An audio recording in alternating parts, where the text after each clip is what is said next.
Dear Fern, my husband is jealous of everyone and everything. He's jealous of my workmates, my good friends, only 4 of which are really good-looking, hunky guys. My parents, my brother, my dog, Joseph the Weimaraner, my hamster, Edward Punchy McLaughlin, my iTunes, Facebook, MySpace, and Habbo accounts, my Sephora collection Color Play 5-in-1 Fashion Edition makeup kit, and my KQC X Heat Tourmaline ceramic 1-inch flat iron that I've named Sizzling Cindy. Calvin says, and I quote, "All that crap takes time away from us, Darlene. Don't you want there to be an us?" Now, in his defense, Calvin was left alone a lot as a child, his mother ditching him to go hang out in the neighborhood crack house from the time he was about 4 months old until he left home at the age of 13. As much as I love him, and as much as I don't want to push him over the edge, I just can't live this way anymore. Yes, he has threatened to move to Idabel, Oklahoma, if I don't spend every waking moment with him, and nobody wants to live there. What with the number of violent crimes skyrocketing in recent years? Is it so wrong to want some time for myself? Sincerely, Darlene.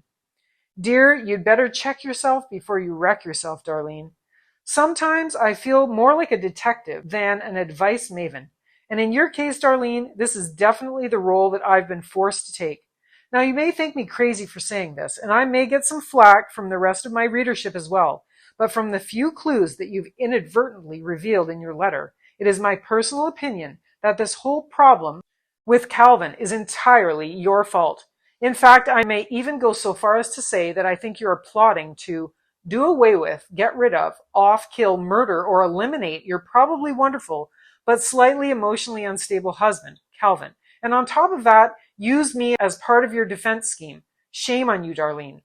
Shocked that I am this observant, this smart, this all-knowing? Yes, well, most people are. Let me explain what has led me to my conclusion. Let me explain why you have been foiled. First of all, what married woman has 4, count him 4, really good-looking male friends? She might have 1, but that's about it, and he'd have to be gay. Second, what sort of sane, angelic person would name their hamster after an Irish mob boss? Hamsters are much better suited to have the names of championship figure skaters, Manfred Schnelldorfer, Hans Gerschweiler, or Tim Brown, for example. Okay, so the Weimaraner thing I get. Those dogs do require a lot of attention. But then you go on to talk about having a Habbo account. You really screwed yourself with that one, Darlene. Only psychos and creepers go on Habbo Hotel. And also, you do seem rather obsessed with how you look, and with all those hunky boyfriends of yours, why shouldn't Calvin be jealous? So, Darlene, I think it's time for you to smarten up and fly right. I just may have to call the cops on you otherwise. Oops, actually, I've already done that. So if you're going to try to escape, forget it. There should be a SWAT team ready to bang down your door at any second. Just as an aside for everyone else in the world, think before you write to me, people.